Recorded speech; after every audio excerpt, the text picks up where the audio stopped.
everyone, and welcome to another Top 5 Records video. And another one in the series in which I'm taking a closer look at the book 1001 Albums You Must Hear Before You Die and ask the question, does this album belong in that book? And today we have arrived at a, for me, particular album. I'm talking about Hejira by Joni Mitchell. I hope I pronounced that right. I'm not sure. Hejira? Yeah, well, sticking to that. Why is it a particular album for me? Well, a couple of years ago, I gave it a first shot.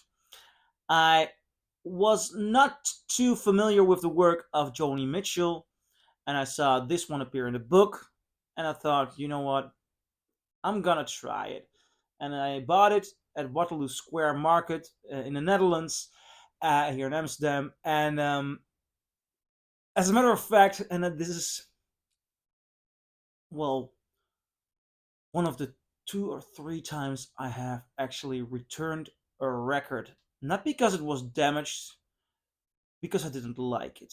Now, I must say, I usually don't do that, but at the record seller, Ruud, by the way, at Waterloo Square, very good record seller, he told me, you know what, if you don't like Joni Mitchell, I can understand it, but you should try to listen to Hejira. So I bought it from him, and I put it on, and I did not like it one bit. So I actually returned it. And I don't like returning it for taste reasons. So I usually don't do that, only because that offer was made to me in that particular case. Now, 3 years later, 4 years later, I'm starting to admire Joni Mitchell's work more and more. It's growing on me, but I'm not always completely sure about it. It's always a thin line and a balance between enjoying and just being a little bit out of my comfort zone. But last week I found this, a first US specialty pressing in almost near mint condition.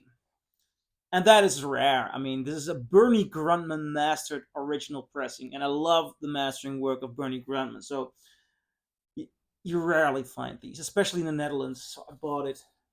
A beautiful gatefold with the original inner sleeve, you know. So, as a matter of fact, even just holding it is a treat. And I thought, if I'm ever gonna give it another chance, this is gonna be it.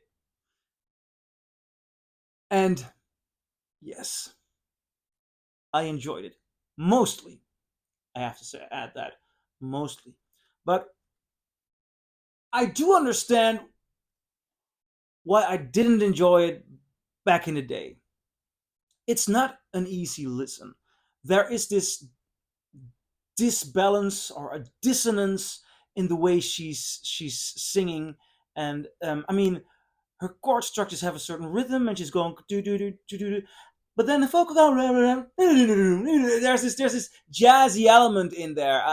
I believe those are dissonant, but I mean, there might be more technical people out there who know what's keeping me sometimes off and sometimes on. But with jazz, it is a balance between getting out of the comfort zone and getting back in there, and she doesn't always make it easy for you. And I'm starting to mind that less, even enjoy it from time to time. This pressing, especially, it sounds so full and warm and beautiful, detailed. So there's so much more to love about this album in this pressing. Um, Listening to the song Coyote, I remember the last time I listened to it on the German pressing 3 years ago, that I thought the way the word coyote returns, I didn't like the arrhythmical sense of that.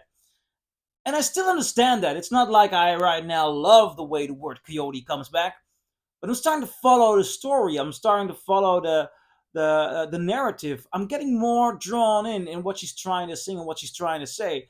And certain songs just are an incredible experience. It is completely unique.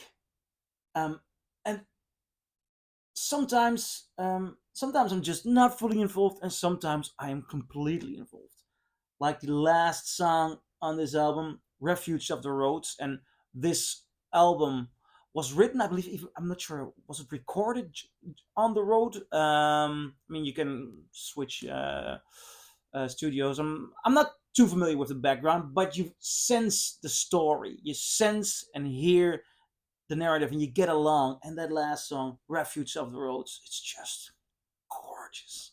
She is doing something quite special here. And this is one of those albums, it deserves a second spin.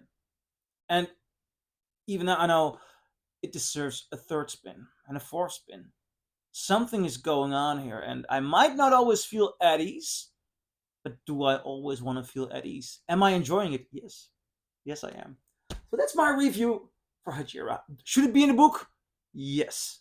It is unique, it is interesting, and I like I like to keep sharp in that regard. Do you understand what I mean? Not always go for comfort because there's so much more to develop and grow into. And I like growing into this one. So this is my review. I'm curious, do you agree? Do you disagree? Leave a comment below and I'll see you in my next video. Bye.